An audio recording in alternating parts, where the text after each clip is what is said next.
We're going to talk about zero trust. We are going to avoid most buzzwords, but zero trust is one, unfortunately, that we're going to have to lean into. So we're going to talk about allow listing, blocking everything by default, basically, that isn't explicitly allowed. Again, we make it easy, and that is where ThreatLocker is different. It doesn't have to be a heavy lift, it doesn't have to be a challenge. Again, the fact that everything is done at the system level rather than the user, it doesn't make any difference if it's an administrator or not. They're still not going to be able to run the things that you don't want them to be able to run.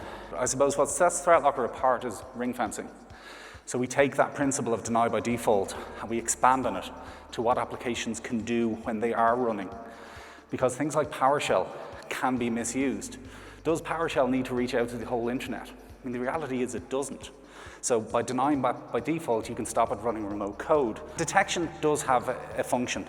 There is a use to detection. I mean, what we would argue is detection shouldn't be your only layer of protection. Proper multi-layered protection means different types of layers, but detection is important. So being able to see what's happening, ideally failing to happen, but is what's happening, is important.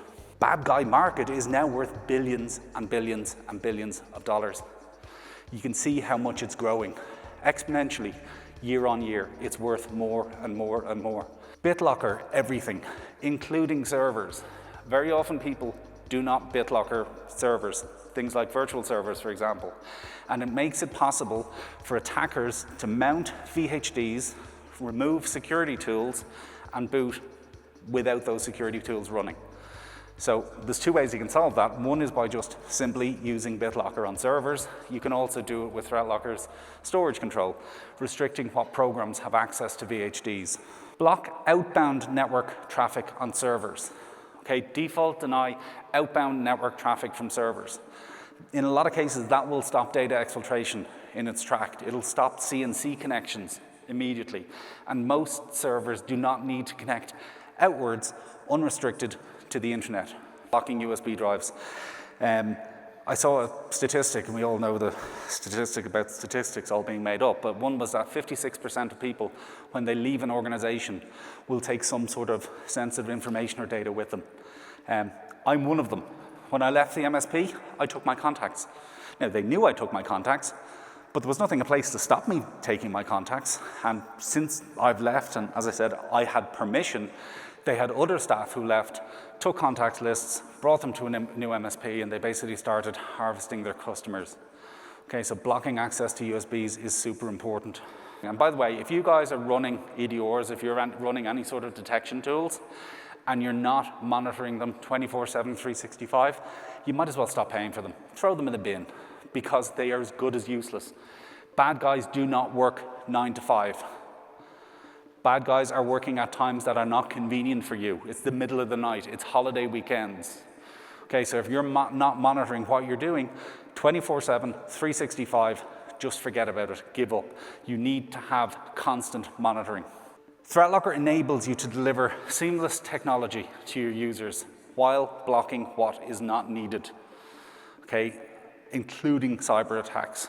How it works, or the process, is you deploy an agent. That agent just sits there, not blocking anything, not interfere with anything, just logging data.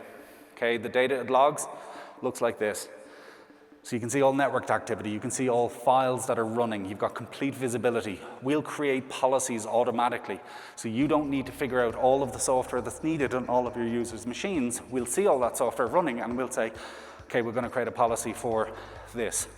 As I said, we're also going to show you information about software. We're going to show you when it's out of date as well. Give users alternatives, okay? If something gets blocked, you don't want them getting frustrated and say, I just want to run a PDF viewer. Why can't I run a PDF viewer? What's wrong with Cube PDF or Foxit PDF or Phantom PDF? You say, look, you can run a PDF viewer. It's called Acrobat. Here's a link to download it. And we do also have full EDR. Okay, so the beauty about our EDR, and we see, as I said, a value in detection and response, but we see detection as complementary to controls, not a replacement for controls.